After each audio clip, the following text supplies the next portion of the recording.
Hello, everyone. My name is Freddie Pereira, and I'm a board member of the Broward County Hispanic Bar Association.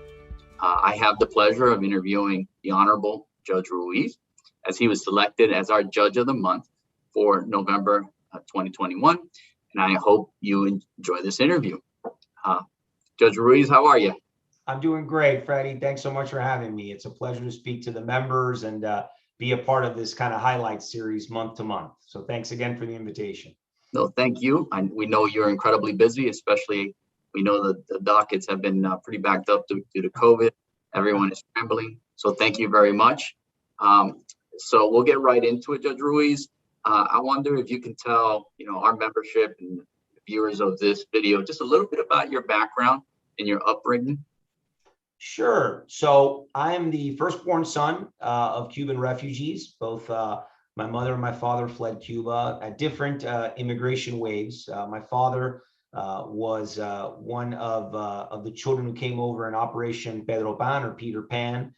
For those that may not know about it, it was actually a fascinating period in immigration history when a lot of the children, through assistance of the Catholic Church, soon after Castro came to power, were essentially shipped to the United States with the belief that if we took the young minds out of Cuba in its infancy of transitioning to a socialist and communist government, that there would not be minds to indoctrinate. And so, as my father tells it, we thought it was going to be a short vacation and then we would soon return home. And we know how that played out. Ultimately, a lot of children were separated from their families and did not return back to Cuba and were not reunited until many years later. My father and his two sisters were some of those children. And in fact, my father did not see, he got out right around his preteen years, 11 or 12 years old. And he did not see my grandmother, may she rest in peace, until he was essentially heading into college. So almost a decade. And you'll hear that story from a lot of successful people in our exile community who grew up through Peter Pan, almost like they raised themselves. And there's always been a strong grind and grit mentality that comes from my father through that experience, which has been an unbelievable one in our family history. And then my mother came over a little later. She was closer to 17 years old in the freedom flights. And she got out later in large part because my grandfather was jailed by the Castro regime on some trumped up charges, buying black or food on the black market, I believe was the claim, as people were going hungry. And they weren't able to get out as soon as my father did. My grandmother was a school teacher in Cuba. And so when she was told she had to teach certain materials, many of which were propaganda in nature, she said, "We are out of here." And so her and my mother and my grandfather all fled later on. My parents met here, and as I stated, I'm the only child. I was the firstborn here in the United States, and I often share that story when I do naturalization ceremonies. When I talk to folks who are becoming United States citizens, I did one just this past week. I gave the oath of allegiance. It's probably one of the highlights of being a federal judge is doing naturalization ceremonies and welcoming people, especially if you're an immigrant or you come from an immigrant background. Welcoming people to the United States and talking about how great and how important they are to the future of America and how they build this country and how this country is built in large part on the traditions and the hard work of immigrants from all over the world. And so I always share with them that I am probably the embodiment of the American dream. Nowhere could you find a country that would have welcomed two people escaping political persecution with nothing, because they really came with nothing. My father came with nothing. My mother came, they left everything behind. And then only one generation removed to have a son on the federal bench. And I mean, I can't think of a more inspiring story of the greatness of America than that. So that's really my background and my story from my parents. Thank you, Judge. I mean, it's just so touching. And I mean, as I hear you tell the story, I know it's very similar to my story. So for me personally, I think for a lot of our members, in particular of this organization, I think it really hits home. I can tell you that this organization is very proud of you. Thank you for that. That's something that we have discussed in board meetings, and you do have an incredible story. And if you can you started to say a little bit about how your background, how that upbringing, how the experience has shaped you, and how has it helped you to be a better judge on the bench. I think I think it's first and foremost when you are raised, and you know this, Freddie, and many of the members do too, in a family that values freedom, that comes to this country having been persecuted. There's something about that sticks with you. The love for the country, the patriotism that I saw in my family growing up, and really the desire to give back, to a country that welcomed my parents with open arms. There was always this kind of sense of wanting to be a part of the fabric of this great nation, and to play a part in giving back and giving your time and your talent to a country that was so generous with its opportunity when it came to my family, and to many people that have fled, whether it's from countries in Latin America or elsewhere. And so I think that was probably one of the first driving forces that kind of led me to pursue a career in public service. And then also that, what I call, and I tell this to my law clerks all the time, what is this kind of immigrant mentality of always understanding that work ethic is the number one equalizer, that if you work hard, doesn't matter your station in life, you can achieve great things. And it's because this country gives you the opportunity to do that. And so what I've always told folks that I mentor and folks in my chambers is, that to me is what I try to preserve, that lesson that I got from my parents. No matter how well things are going in your career, you can always keep putting your head down and working even harder, and opening up doors for others that come behind you. And also as a judge, understanding people's struggles. One of the things we deal with all the time, whether it's criminal or civil, is people that are going through challenging episodes in their life, who come from different backgrounds. And so there's a level of cultural competence, having been through that and lived through my family's experience, that has stuck with me. And I think it helps a lot, quite honestly, in being able to connect with people in the community. We talk about it quite a bit in South Florida, the importance of having our bench represent its citizenry.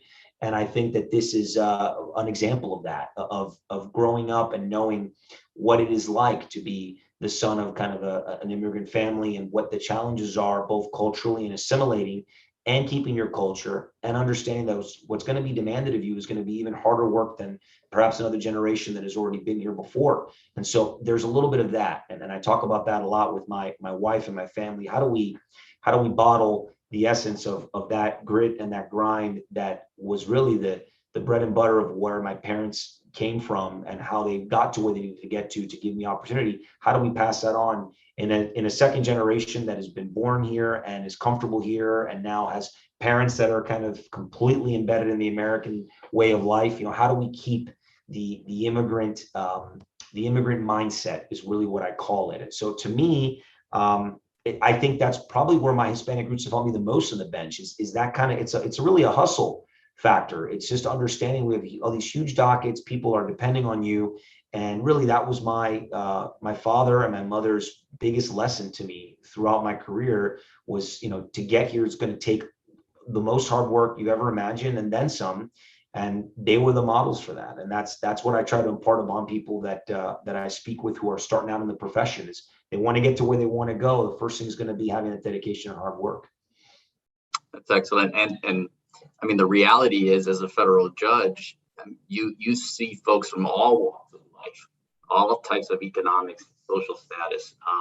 And as you shared, I imagine, living through that and going through the progression of advancement of a family, you can kind of relate to all folks at all different levels. So I imagine that has been very helpful on the bench for you. So talking about the bench, you got on pretty early on in your career. Yeah. In fact, the timing of this is interesting, because just yesterday, my wife and I were having dinner with the kids, and we were reflecting. I just turned 42 in September. And so this coming April, will be 10 years, which is a startling thing. I had not realized how fast it crept on me since I've been a judge, starting at 32 on the county court, getting elevated of Miami-Dade County Court to the Miami-Dade, the 11th Circuit bench in Miami at 35. And then at 38, getting nominated and ultimately confirmed at 39. And it's been, you look back on it, and I don't know where the time has gone. I think a large part of that is just how much it has been a calling for me. It really is. We talked a little bit just about a minute ago about public service. And I think that one of the biggest things about judging and deciding that you want to have that as your life, and that's a path you want to pursue, is it's not really a career choice. It's more of a calling in that regard. And it's unbelievable. It's been such a fabric of my life now. I've been on the bench, like I said, coming up on 10 years, and I've loved every minute of it at every stage, whether it was my time at county court, which I adored, as a circuit judge, state court judge. And I have a lot of friends, very close friends on the state bench that I keep in touch with, and love serving on panels and speaking with them, because we just have such great relationship from our federal and state benches here in Florida. And then now on the federal side, which is, as I say, it's giving me the ability to do what I love to do, but with more resources. Each level has just been more resources to allow me to try to be more efficient and move cases faster and give speedier rulings and clear rulings throughout my tenure, but having the resources to really write and put things out there in the space that I think will help advance the law, help clarify the law, and be accessible. And that's just been a progression over the last 10 years. So it has flown by, and it's been a wonderful journey. And it's wonderful that I have, knock on wood, a lot of life left ahead of me in this current position, where I can really try to leave a mark and do things that, I saw done by my judge. I clerked for Judge Federico Moreno, another proud member of our Hispanic community, a chief judge in this district, and my mentor, who was a county judge and a circuit judge and a federal judge, younger than I was when he got on under the first President Bush. And so he has been kind of the role model for me, continues to be the role model for me in everything I do. I would not be here without him and without his guidance. And I can tell you that has been an inspirational thing. So my hope is to be what he has been to me, to others. And that is to try to inspire folks from a similar walk of life to take this journey and be a part of the judiciary. So if I can take you back 10 years into that transition where you go from, private practice, and then all of a sudden you got this rope and you got to be a judge. What was that transition like? The number one thing that you have to remember at that stage when you're making that transition is that you're no longer an advocate. And so, I was an assistant county attorney. I had a wonderful practice. I did a lot of civil rights litigation in federal court, and then also did quite a bit of tort and tax litigation in state court. And I loved my time there. In fact, one of my first law clerks is now an assistant county attorney. And it's such a joy for me to see how well she's doing. Also a Hispanic female and a mother of three. And, to kind of talk about how we keep the door open and we keep elevating culturally those with diverse backgrounds, and she's doing very well. And I loved my time there. I absolutely adored it. And the biggest difference was realizing that I had to sit back a little bit and let the arguments come to me. You're no longer pushing a certain position. And it had to require me to go back to my days early in my career right out of law school as a law clerk, and put my mind in that place of no longer the advocate, but now the umpire. And that took a little time, because, we get set in our ways. We have our clients. In my case, it was the county attorney's office, Miami-Dade County police officers, corrections personnel, the commission, the mayor. And so you're very embedded in their lives, and realizing that you're there to advance their goals and their objectives and defend them where necessary. Most of our work was defensive in nature. I did a little bit of more prosecutorial work on behalf of the property appraiser of Miami-Dade County, so I filed suits on their behalf. But the bottom line was the same. You were pushing and advocating for a position. So the biggest transition, I think, for anyone that makes that leap is realizing you have to step back and let the case come to you, and really be seen, not heard, wherever possible, which is hard in the beginning, because you want to get in there, especially in county court where I was, where you can spot perhaps a good argument that's not manifesting itself, and it could be a pro se litigant or someone that's perhaps doesn't have wonderful representation or can't really afford certain types of representation. And you can do a little bit in that, making sure that the legalese and the formalities of the system don't overwhelm someone in court and they have access to justice, but you also can't make someone's case for them. And so that balance, I think, is the first thing you're dealing with when you first get on the bench, is recognizing that you're no longer the advocate now. You have to just make the decision and let it be briefed before you. So now I want to try to actually teleport you even further back than 10 years. And that is growing up, maybe at home, did you have a favorite Hispanic dish? Oh yeah. Or Oh, maybe that's that a you great still question. Man, that's a hard one, Freddie. That's harder than anything we've talked about yet. So my mother is a great cook. My grandmother was really the best in the world, but my mother's been fantastic, and we have propagated the cultural dishes for years into the next generation, my kids. So it's my gosh, I could pick. I mean, my mother makes all the classics. I mean, if it's ropa vieja or it's picadillo, a tremendous arroz con frijoles negro, you name it, vite de pollo, tasajo. you name it. She makes a very great, believe it or not, I'm going to tell you the number one thing. As I get older, I can't eat as much fried food as I like, which is a problem as a Cuban American because we love to fry everything.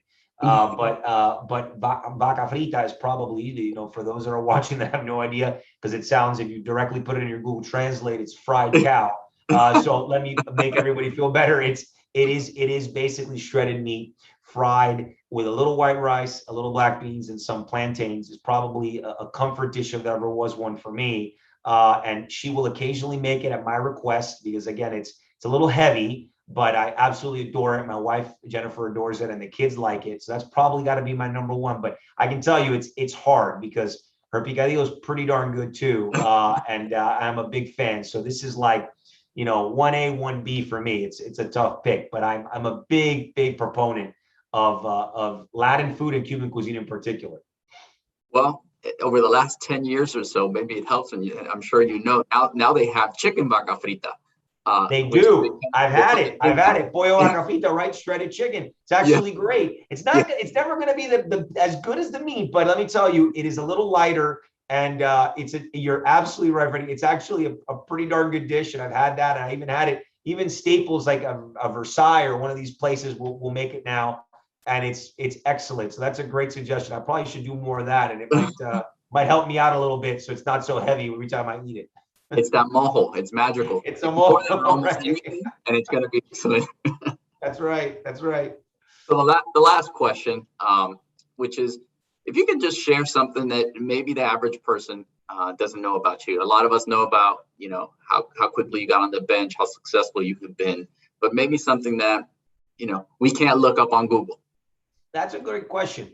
I'd like to think, and I know this, my clerks know this. I'm very big. I really like music. I listen to a lot of music, and I don't know if I've ever shared this. This is a good interview, Freddie, because I don't think I've ever had an opportunity to talk about this. But I listen to all sorts of classical music, and really all sorts of, could even be a classic rock or things of that nature, 60s and 70s. I grew up in the 80s, so I listen to 80s music, but I have a very eclectic musical taste. And sometimes, especially when I'm drafting an order and I'm very much in the zone on something, I will listen to some music on earphones in chambers. And you may realize this now because every now and then you will see a musical reference make its way into one of my orders.